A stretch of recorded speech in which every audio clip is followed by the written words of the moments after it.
Welcome back, boys and girls, to another episode of the podcast. This is our first episode since the shooting range video. First podcast since the shooting range video. And our first podcast of the year. Yep, first podcast of 2025. A month and a half into the state, or into the year state. Yeah, it's been a long day. It's been a little bit of a year already. Hunter's in Texas for a little bit longer than expected, so he's been moving into a house. Holidays, everything. About to start building.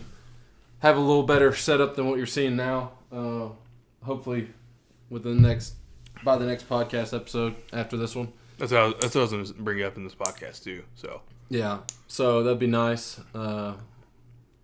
We don't do this full time, so we can't just pump out, all kinds of stuff. Good quality stuff. Well, we can't just pump out because we have so many things over Discord. Well, I'm saying like we can't we don't do this full time, so we can't just buy a studio right now. It wouldn't be financially smart to buy a studio on something we're not making money on. Hey, spend money, make money. Yeah, that's true. That is true. Things working. Just wanted to say thanks to everybody that watched the video, interacted with it, the shooting range video. Obviously, we see that those tend to be the more interactive videos, which we eventually want to branch into having kind of a podcast side of things and then range stuff, hunting stuff on the other side. Me and my dad been doing some coyote hunting. We're kind of building up a reputation, trying to get some more stuff. We got some new opportunities arising. We had a pretty good night the other night. Got some good thermal footage. If you guys want to see that, check out our Instagram. Yeah. Instagram. Well, that was just a reel. I don't think I've made the actual post yet.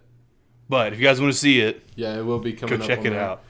And also on that, you see kind of behind the scenes of what we're up to. Yeah. And we haven't posted on there much because we haven't really been doing much involving shooting or any gun activities or hunting that much, really.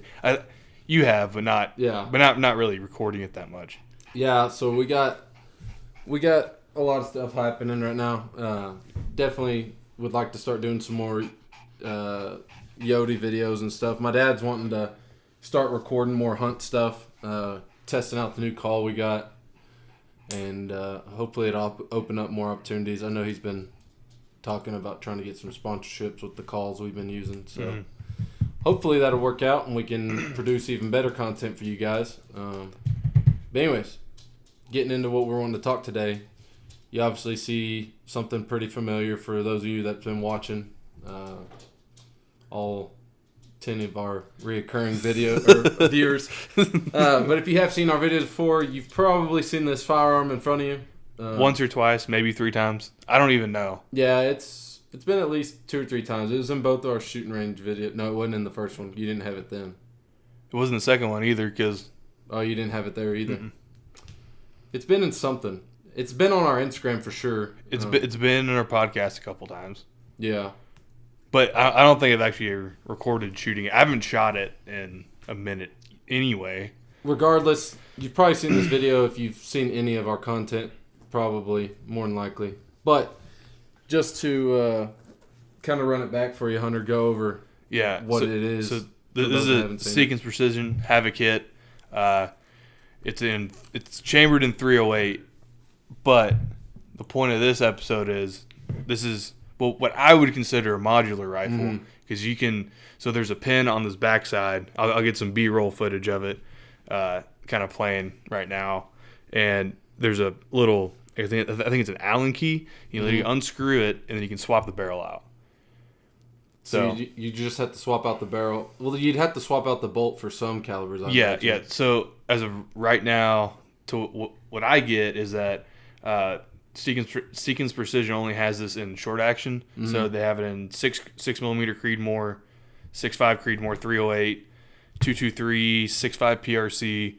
So they have the 3 different bolt faces. They have the 223, which is kind of its own thing, and then they have the 308, 6.5 Creedmoor. Those all kind of share the same. Mm-hmm. Then they have the Magnum for the 6.5 PRC. Which I don't know why anybody would get this rifle in 223. I guess low recoil and training, cheap training. Yeah, and that's kind of one of the benefits of having a modular rifle. You know, with what I saw at SHOT Show this year, like just viewing stuff, which we didn't do a SHOT Show video this year. Again, it was one of those years where I didn't see that many things that were like, ooh, yeah, there wasn't much that's that kind of impressed impressive. me. And besides PSA, which I didn't do a huge, really deep dive in what SHOT Show was. Just like I said, we've been busy, so I haven't had a chance to watch a whole lot of SHOT Show. But yeah, no, we definitely probably double check it. But so far from what I've seen, SHOT Show wasn't that impressive. I mean, there's only so many companies that can come out with ARs. Yeah, that's the thing that's kind of annoying right now. Well, with the gun industry, I guess for me, is every year it's a new AR for the most part, is what you're seeing. Well, or like the Jackal 2.0, which is just the 308 version of the Jackal. Don't get me wrong, the Jackal's cool, but I thought we were going to get that last year. And for the most part, on the ARs, most of these thing. companies, you're just basically sticking your name on it for the most part. I mean, there's only so much you can do for an AR. Come here. There's only so much you can do for an AR. Here, I'll cut it right here so we can. Samson, your ass is in trouble, dog.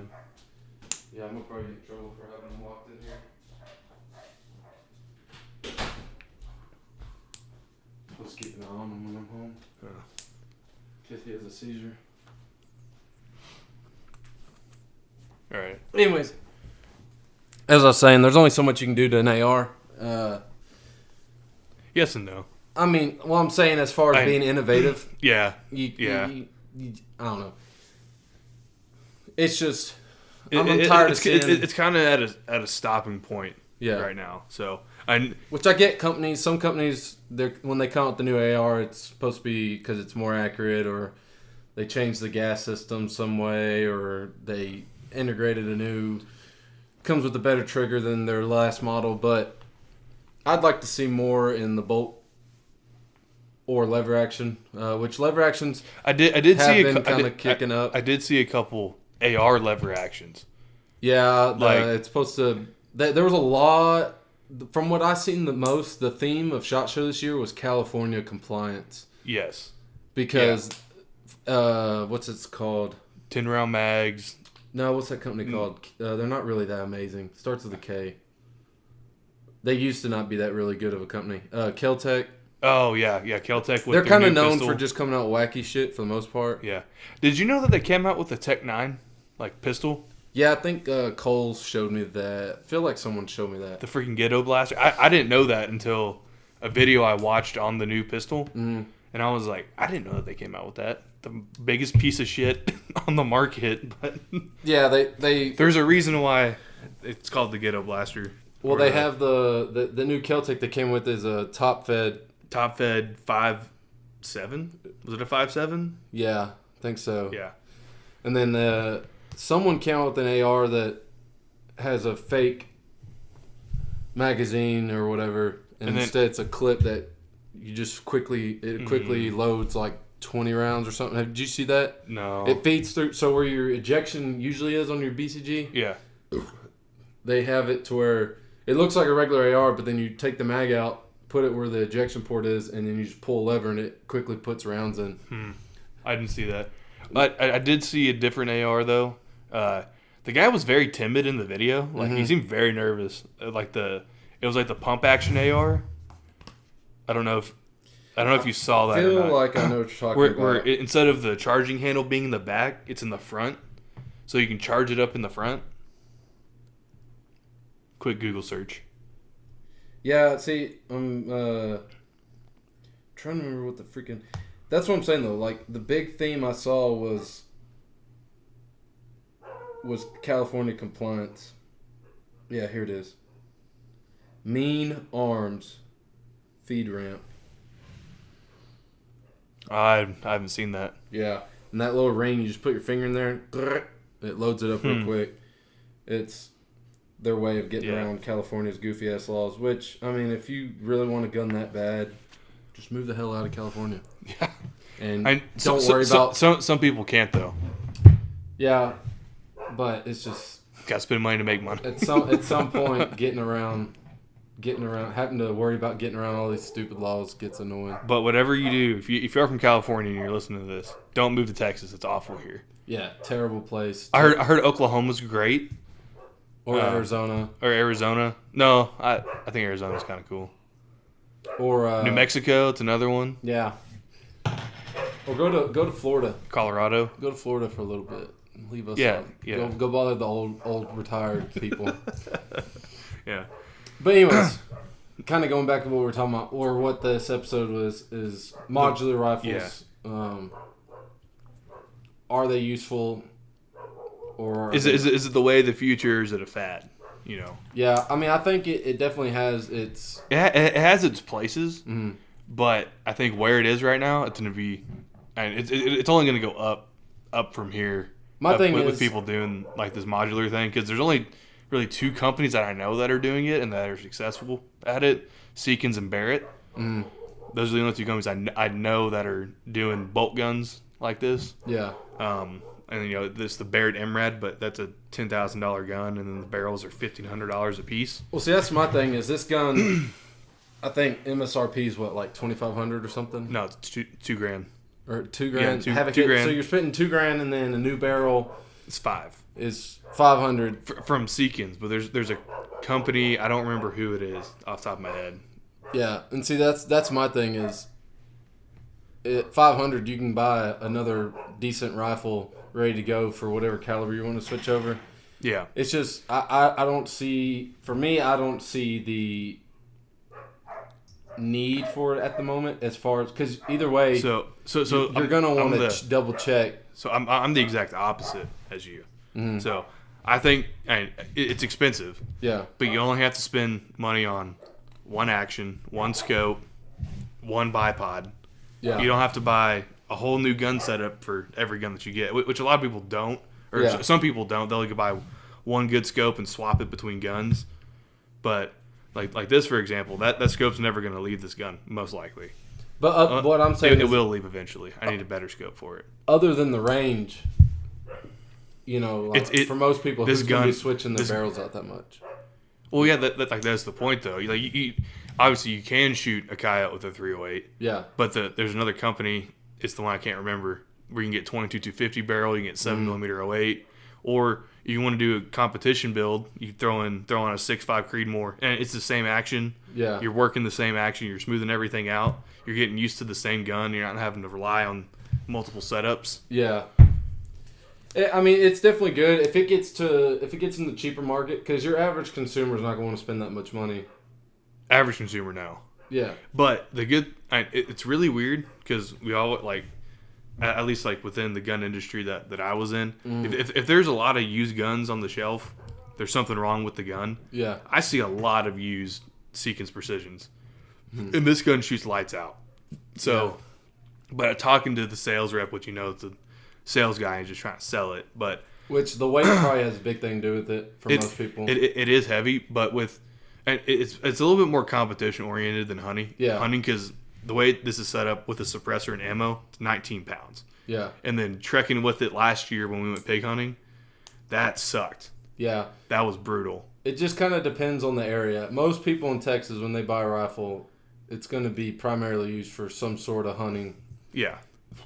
I mean, there's definitely guys in Texas that do range stuff, but the majority of them want to use it for both. I mean, I'd say 1 out of every 10 guys I meet have a rifle just for range, if that. It may be even bigger than that. Majority of the people I talk to in Texas that I know through work or whatever, they're always using their guns for hunting. Actually, I think you may be the only person I know personally that uses guns for ranges, which you'll probably know more people because you're more in that field. Yeah, and it depends too, because like those guys we played that game with, I bet those guys do not hunt at all. I bet the dude with the Mosin does. Yeah, maybe he might hunt. Yeah, but like the guys that go to that range and they're off on like the AR side shooting, like they're just throwing lead. I guarantee they don't hunt. Oh yeah, the guys from the military base. Yeah, for sure. I I mean, we graduate some kids that strictly just buy those kind of guns or AKs and stuff and just go throw lead. Yeah. Which there's nothing wrong with that. Yeah, no. But it's not what you're used to. And yeah. I didn't grow up hunting. I grew up going to the range. Yeah. And getting smallest group as I possibly can. You know. Yeah. Like there's not really much else you can do at the range besides going far and getting tight groups. But yeah. Yeah. No. At the end of the day, it just kind of depends on your use case. Yeah. Like I see a use for modular rifles. Yeah. I just don't know if right now is the time for it to be big. Oh, it's definitely. It could be though. It's like VR, I think, like VR gaming. There's people who definitely play VR every day, use VR. But then there's people that don't. Yeah, but it's just not, the technology isn't advanced enough that everybody is interested in it. Yeah, or can get it at least. But then there's also, you know, there's those people that don't have a lot of space. You know, they might live in like a 1-bedroom apartment. Yeah. Can only get 1 or 2 guns. Wear trench coats of class. No, don't say that. Crawl top or go to the top of bell towers. And... No, like there's like people that might have like limited space, you know, mm-hmm. and you know, I have one room at my house I just got, and that fucker is filled. Like the closet is filled to the brim with all my gun shit. I'm like, I can't really get any more, but I'm going to eventually. Yeah. But you know, it's $2,000, and it's so I was doing some like calculations on.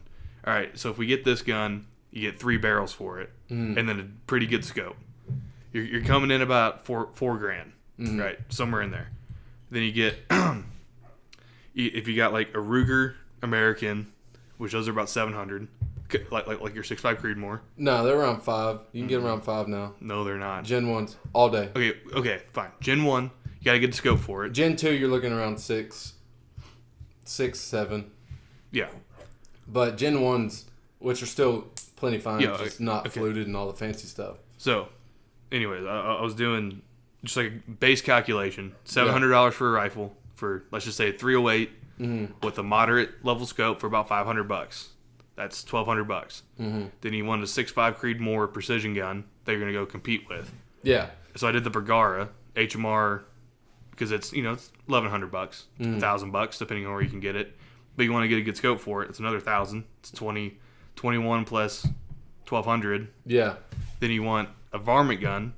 So I did a Howa. You get this for like $600, $500, somewhere in there. Yeah, depending on which. And then you get a scope for it, and that's another couple $100. It ends up being cheaper to go with this.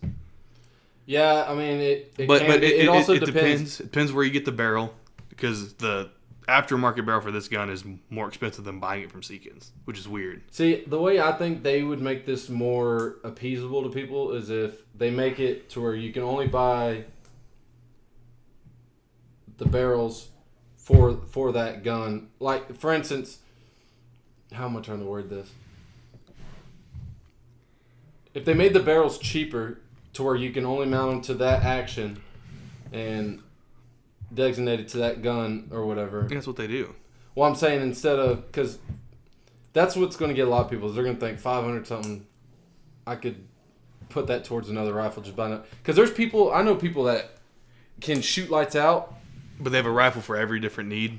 Well, I'm saying they can. There's guys that have a $600 setup and they can shoot. Tighter groups than $3,000 gun setup, whatever. Yeah.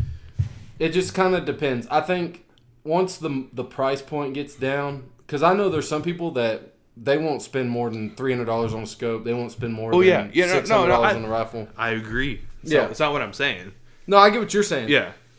I get what you're saying. I'm just saying for the average consumer, because majority of people don't. They're not going to spend $3,000 straight up on one setup. Yeah, because I know people that will never buy a Bergara just because of how expensive they are. Yeah, because they. But gun shit's getting expensive right now. Oh yeah, for sure. It's hard to find anything worth the shit that's a couple $100. Yeah. Like I went to that Shields in Dallas a couple weeks ago. I found one of the new Remingtons. Guess how much that thing was? It was the same gun that I have. Probably around 11. No, it's $1,300. Yeah. I was like, this gun is not worth fucking $1,300. Well, I think that's also because they know the demand's high for firearms, especially with our politics nowadays. Yeah. And because, I mean, there's guns that are worth twice as much as what they were 10 years ago, and they shouldn't be. But it's because they know people will spend it because people want firearms right now. But guess what guns getting cheaper? CZ-P10C, baby. Oh, yeah. $400 on the dot. Dude, when I got my CZ, most of the ones I found, the cheapest I could find them was $700-800. And that was because they were hard to find. Now, CZs, you can go to most of the stores around here. Any store, and get them for $450 to $500. Yeah. And it just kind of depends. The market fluctuates like everything. Yeah. But no, I mean, I definitely see the use for modular. I think it's definitely a very good I think advancement in firearms. I'm waiting for, like, what is Bergara going to do with it? What is, Aero Precision going to do with it? What is Ruger going to do with it? Like, because the technology's there now. Yeah. Like, you don't have to go to a gunsmith and get the barrel torn off to switch, to swap barrels. And also, if you shoot out a barrel, which it's very hard to, unless you're competing or some other shit like that. But if you ever want to swap a barrel, super easy like this. But so it's actually interesting. Winchester barrels, they're it's used by a barrel nut, so you can swap those pretty quick. Yeah. But it's not like this, if that makes sense. Yeah, the only thing is for me is reliability. As far as I'd always, even though I know, like I would every time I switch a barrel, I'd still want to go put some rounds down range, double check. That was something on the cons list that I kind of like had like in my head is it's going to be the mental thing of I may swap the barrel, go shoot a couple rounds, get it zeroed for that. Yeah. Swap the barrel back, go back to the original zero of 308. Then you go back to 6 Creed and you try just writing it down. Yeah. Even if I swap the barrel, it would still make me nervous as fuck to shoot it. Well, that's how like thermal optics are, for instance. Like my thermal, I can save different presets for each gun. So like it's just the mental aspect of, is this the right one? Am I doing it right? Like I put the thermal back on my 2250, and I set it back to the 2250 settings, and I know that 90%, 95% chance that when I go and shoot it, it's still going to be on to where I originally had it, because I've been running on my AR.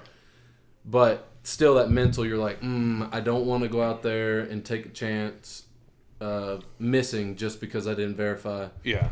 And that's the one thing which, if technology eventually gets to where you for sure 100% have no mess ups, but I mean, it's just like anything. You mess with anything, you're going to want to verify. You run new wheels and tires on a drag car, you're going to want to verify, just everything. When you change something, there's always that possibility of error that gets risen because you change what the human error, mental error. Yeah, because who's to say you tightened it down more or less than last time when you sighted it in, and now it's throwing you off a couple inches, Well, yeah, and it's like last time that we went hunting, we saw that pig come out right at dark, which we were going to record that day. We got footage, but we didn't see shit until about 10 o'clock in the morning, and then right as the sun set. And I couldn't see the pig. Yeah. Or I could barely see it on my reticle, but I wasn't comfortable with my shot because I was using a new scope that I zeroed in 3 days before at the gun range without verifying anything. Then we went to a gun range the next weekend, and I was 4 inches high. Yeah. So it's like everything we've preached about before. Reputation or goddamn, why can't I think of the word? Repetition. I was about to say reputation. Repetition matters. That's that small town Texas education right there. You just gotta put time in to get comfortable with different things, and eventually, you'll feel more confident with it. I'd like to see quite a few different things. It'd be cool if you could like drop in on these modular rifles if they'd also add it to where you could quickly swap out like triggers or other parts too. It's just 2 pins. Well, yeah, but like also. It'd be almost, I don't know how I'm trying to say it. It'd be also cool if you could, like, reliably switch scopes for different things, too. QD mount. Yeah. Yeah, but most bolt guys don't run QD mounts. No, they don't. And that's what I'm saying. Like, if like the Picatinny system up top and everything, if you could just quickly detach it and run, like say you want to run a 5 to 25 for this scenario, and then you switch over whatever barrel and you want to run LPVO, or you want to run a you can just run QD. Like a good quality QD will keep it 0. yeah. So you just got to mount it on the same thing. But that's one of those things of, am I mounting it in the right spot? That's what I'm saying. Yeah. Like if they can eventually make a modular thing where it's, I think we have a confidence issue in ourselves. I think that's what the issue is. Well, I mean, that's everybody. You should go see a therapist. Every forum, that's what they're going to talk about, is changing stuff. And because I know guys, like a lot of these forums, they'll change one little thing. Like they'll take their gun apart and clean it, and then run to the range and go shoot to make sure it's on. Yeah, they're just skeptical about that. And then they go back home and clean it. It's just an endless fucking cycle. Yeah, I mean, that's just human nature and how we are. Or they'll, for instance, you got adjustable cheek pad. They'll move it half an inch higher or a quarter inch higher than what they had it last week, and in their head they're thinking, "Damn, this gun's way off now because I moved this." Yeah, but when it could be something as simple as like my rings aren't tight. Yeah.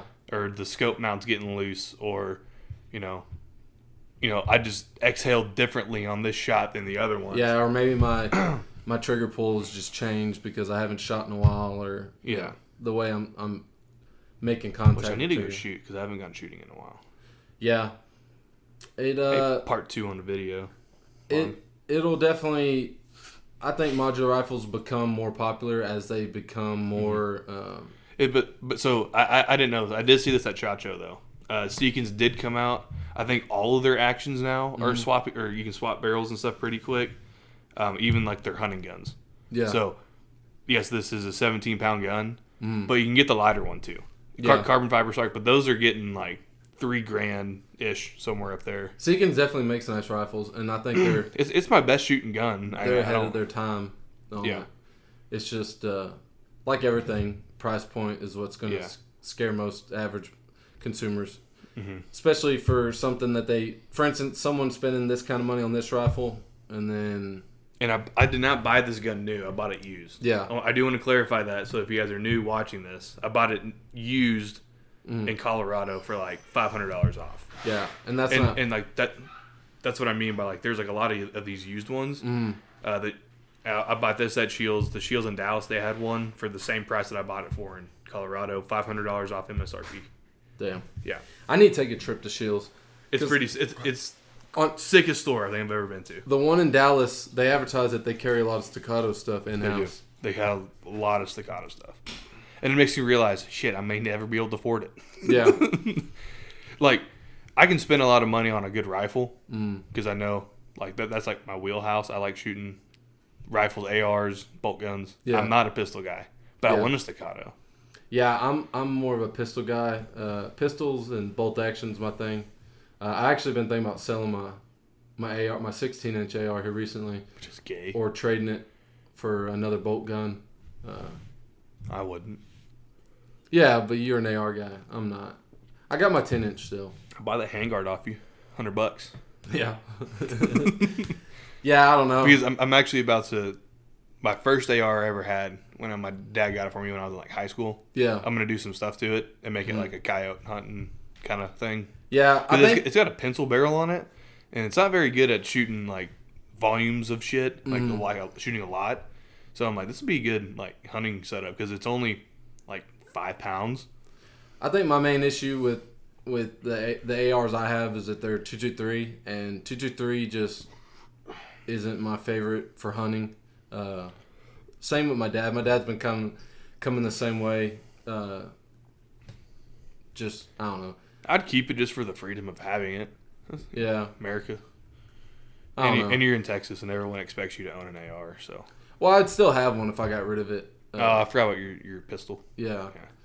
I don't know. I definitely want to do a 300 blackout build just because I have a suppressor and I want to be quiet as possible and just, for the fact that I can do it. Why don't you just change it to a 300 blackout? Yeah, but then I'd have to change I'd want to change the barrel, the handguard. Well, yeah. You just build a whole new upper for it, and then change the butt stock out for your pistol brace, and you'll be good. Because it's just it's a built lower, right? What do you mean? Like you built the lower? Yeah. I built the whole gun. Yeah. Yeah. No, I just swap parts on it. Yeah, but then the same thing's gonna happen like it did before. I'm gonna have all these extra parts. I'm gonna be like, well, damn, now I got a whole extra AR basically that I could just slap together. By the end, because that's why I ended up building this one. Is I had a bunch of leftover parts from my other one, and I was like, damn, I got all these parts laying around. Might as well build me an AR. Yeah. I don't know. But a good 223 AR, it's just fun just to go fuck around with. Yeah, it's a good fuck around gun. It's just my main thing is most of my guns, other than my pistols, I like to be able to use them for hunting, and I'm just not a fan of 223 for hunting. Just haven't. Ballistically, I haven't seen as good as results as my other calibers, but I don't know if they ever come out with a good, reliable 22-250 AR. That'd probably be the one I'd buy. What you got a 243 AR?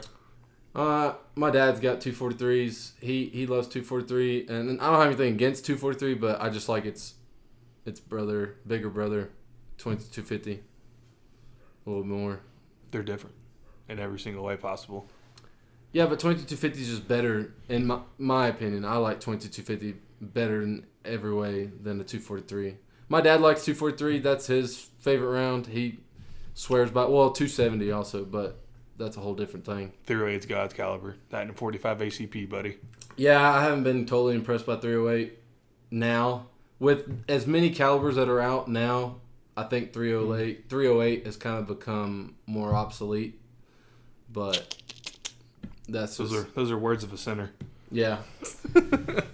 But I don't know. 308 is tried, true, and tested through 60 years. Yeah, I just think more, probably more. I think there's a lot better calibers that can accomplish what a 308 can accomplish without all the craziness of a 308. I think the one benefit 308 has over anything, you can buy the ammo anywhere, and it is not expensive, or relatively to everything else, it is not expensive. Yeah, for sure. You want to go plink? Here's FMJ, pretty cheap.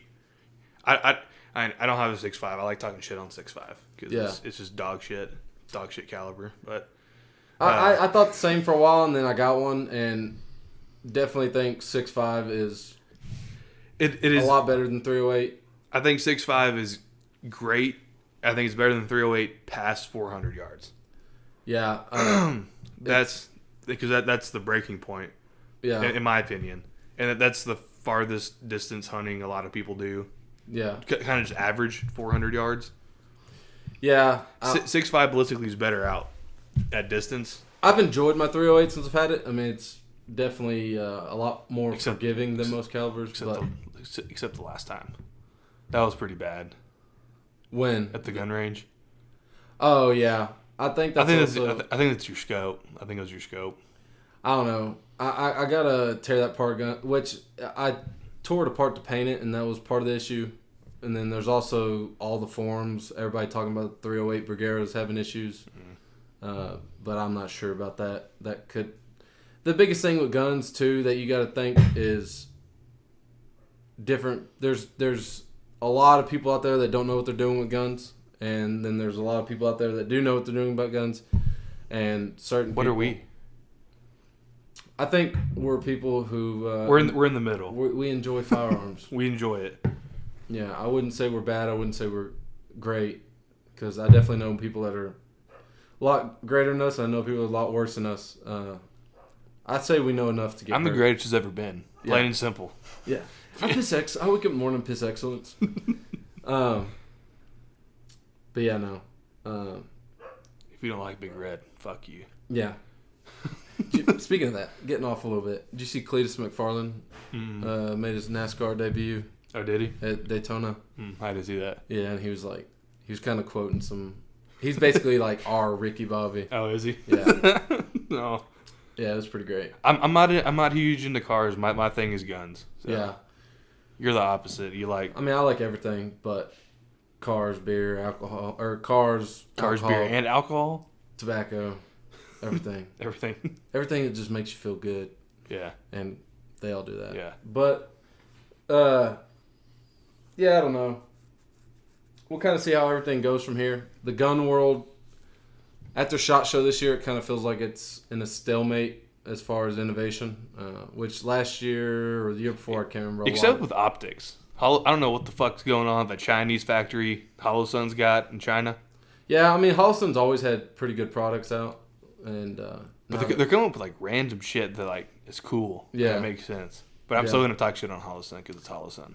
Yeah, I mean, I've liked HoloSun. I've run HoloSun optics. I think compared to Trishcon, HoloSun's better for your money. Oh, yeah. Yeah. For like a pistol optic. They make some good rifle optics. I'm just not a huge red dot guy. Yeah, I'm not either. I've gotten astigmatism, so I can't really use them half the time anyway. Yeah. The only one that actually works with me is the EOTechs. I'm just not a big illuminated reticle. Yeah, I have one. No, I have two. And my LPVO, I barely ever use the illumination. And then, of course, my HoloSun, I have to because it's holographic. But, or not my HoloSun, my EOTech. But, I don't know. I don't have a whole lot of uses for it because I don't go to the range as much. Really, the only time I go to the range is with you. Or if I'm sighting in a rifle at my grandpa's. Because I show you what's up. Yeah. I'm more about, You're more for the practical accuracy, I feel like. I'm more for... Well, no, I like going for tighter groups. My Brigadier is the only one that I have issues getting tighter groups with. But I'm more for using guns what they're used for, or made for, destroying things. I destroy that steel. Yeah. I destroy living everything. Animals.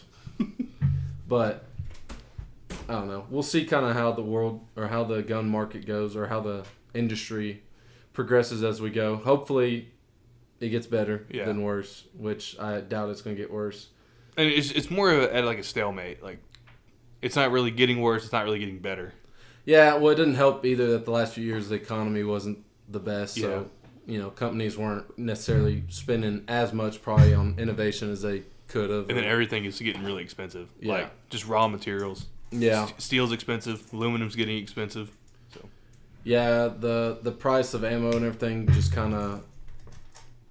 I don't know. I haven't necessarily seen it drop over the last few years. But it's been steady. Yeah. It has dropped a little bit. I did see some 6.5 Creedmoor at Cabela's that wasn't super ridiculously expensive. Yeah. But it wasn't. It was like match stuff. It wasn't hunting stuff. Seems like ammo kind of follows our gas prices. When we're in times that we have cheaper gas, we usually have cheaper and more readily available ammo, which kind of just plays into the politics of things. But I think it's just pure raw materials. That shit's getting expensive. Yeah. I don't know. We'll see how it goes the next few years, and hopefully see some cool things come out. Yeah. Seekins definitely is a token for... They're leading the way. I mean, it's better than Barrett. Barrett's $10,000 for their MRAD. Yeah, Barrett's kind of like Michael Kors. I feel like you're definitely buying the name. Yeah, kind of. It's 338 down to 308. So it's a different thing. All government contracts, so they can put whatever price tag they want on it. People will buy it.